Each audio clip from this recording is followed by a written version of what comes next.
नमस्कार।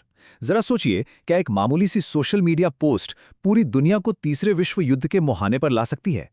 आज हम एक ऐसी ही काल्पनिक कहानी को समझने जा रहे हैं, 2026 की एक जंग का मंजर।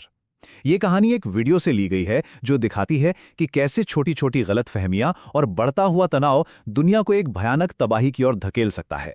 हाँ, लेकिन आगे बढ़ने से पहले एक बात बिल्कुल साफ कर देना जरूरी है।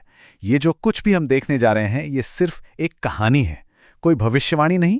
तो चलिए देखते हैं कि इस काल्पनिक दुनिया में ये संकट आखिर शुरू कैसे हुआ। तारीख है 7 अप्रैल 2026।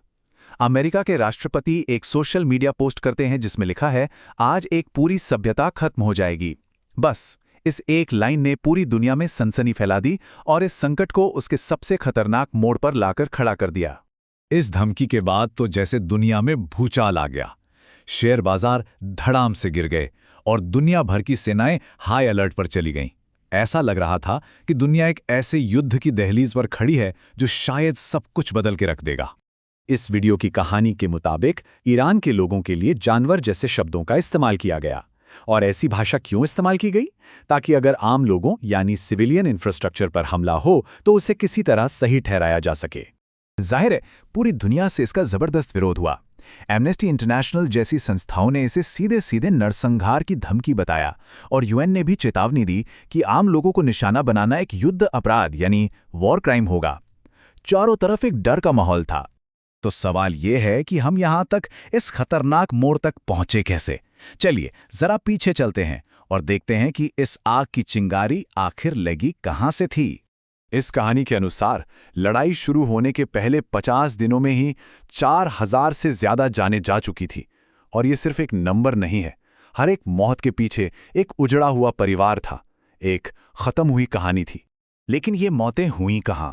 देखिए, सबसे ज्यादा तबाही लेबनान और ईरान में हुई। इन आंकड़ों से एक बात बिल्कुल साफ है कि लड़ाई भले ही बड़ी ताकतों के बीच हो रही थी, लेकिन इसकी सबसे भारी कीमत वहां के आम लोगों को चुकानी पड़ रही थी। और फिर हालात और भी ज्यादा बिगड़ गए। ईरान के न्यूक्लियर पावर प्लांट्स पर हमला कर दिया गया। सोचिए, ये एक ऐसा कदम था जो पूरे इलाके को एक दूसरा चेरनोबिल बना सकता था, एक ऐसी रेडियोधर्मी तबाही जिसका असर सदियों तक रहता। अमेरिका ने ईरान को दुनिया के सबसे अहम समुद्री रास्ते स्ट्रेट ऑफ हॉर्मुज़ को खोलने के लिए एक नहीं, दो नहीं, बल्कि 4 बार डेडलाइन दी। लेकिन ईरान ने हर बार इन चेतावनियों को अनसुना कर दिया और हर गुजरती डेडलाइन के साथ दुनिया जंग के और करीब आती जा रही थी। और फिर 3 अप्रैल को कहानी में एक बड़ा ट्विस्ट आया। ईरान ने अमेरिका का एक F-15E फाइटर जेट मार गिराया। ये अमेरिका के लिए एक बहुत बड़ा झटका था, जिसने ये साफ कर दिया कि ये लड़ाई उतनी आसान नहीं होने वाली जितना वो सोच रहे थे। जब उस गिराए गए जेट के पायलट को बचाया गया तो सोशल मीडिया पर खूब जश्न मनाया गया। पोस्ट में सिर्फ 3 शब्द थे, हमने उसे बचा लिया। लेकिन इस जीत के दावे के पीछे की सच्चाई क्या थी? असल में इस एक पायलट को बचाने के ऑपरेशन में अमेरिका को भारी नुकसान उठाना पड़ा था। कई लड़ाकू जहाज और हेलीकॉप्टर तबाह हो गए थे।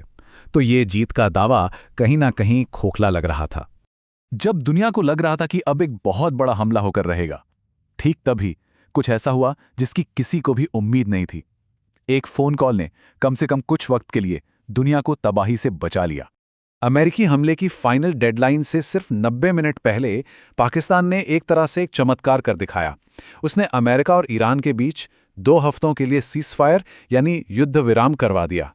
इसके बाद पाकिस्तान में शांति के लिए बातचीत शुरू हुई। ईरान ने अपनी शर्तें रखीं, जैसे उस पर लगे प्रतिबंध हटाए जाएं। लेकिन अमेरिका ईरान के न्यूक्लियर प्रोग्राम पर किसी भी तरह का समझौता करने को बिल्कुल तैयार नहीं था। और बस 21 घंटों के अंदर ही ये बातचीत टूट गई। और उलझन सिर्फ इतनी ही नहीं थी, सीज़फायर की शर्तों को लेकर भी सबके बयान अलग अलग थे।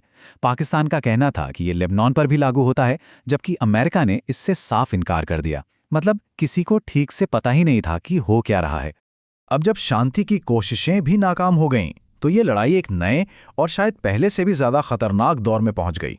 अमेरिका ने अपनी नेवी से ईरान के सभी बंदरगाहों की पूरी तरह से नाकाबंदी कर दी। अब ईरान ना तो कुछ बाहर भेज सकता था और ना ही कुछ मंगवा सकता था। एक तरह से ये ईरान का गला घोटने की कोशिश थी। और इस सब का असर सीधे सीधे आम लोगों की जिंदगी पर पड़ रहा था। वीडियो में एक ऑडियो है जिसमें एक भारतीय जहाज का कैप्टन ईरान की सेना से गुहार लगा रहा है, आपने ही हमें जाने की इजाजत दी थी, अब आप गोली क्यों चला रहे हैं, हमें वापस जाने दो। इसी तरह इस कहानी के हिसाब से भारत भी इस लड़ाई के बीच में बुरी तरह फंस गया था। उसके जहाज़ों पर हमला हुआ, उन्हें रोका गया और अपनी ऊर्जा की ज़रूरतों को पूरा करने के लिए भी उसे अमेरिका से खास इजाज़त मांगनी पड़ी। जैसे जैसे वो 2 हफ्तों का सीज़फायर खत्म होने वाला था, वही डर, वही बेचैनी वापस लौट रही थी। आगे क्या होने वाला है, ये कोई नहीं जानता था। तारीख है 21 अप्रैल। युद्ध विराम खत्म होने में अब सिर्फ 24 घंटे बचे थे और पूरी दुनिया ने एक बार फिर अपनी सांसें रोक ली थीं। तो सवाल वहीं का वहीं खड़ा है, क्या कल सुबह दुनिया एक और भयानक जंग के साथ जागेगी? ये कहानी हमें यहीं छोड़ जाती है, लेकिन ये सोचने पर मजबूर करती है कि शांति असल में कितनी नाजुक होती है और इसे बनाए रखना कितना जरूरी है।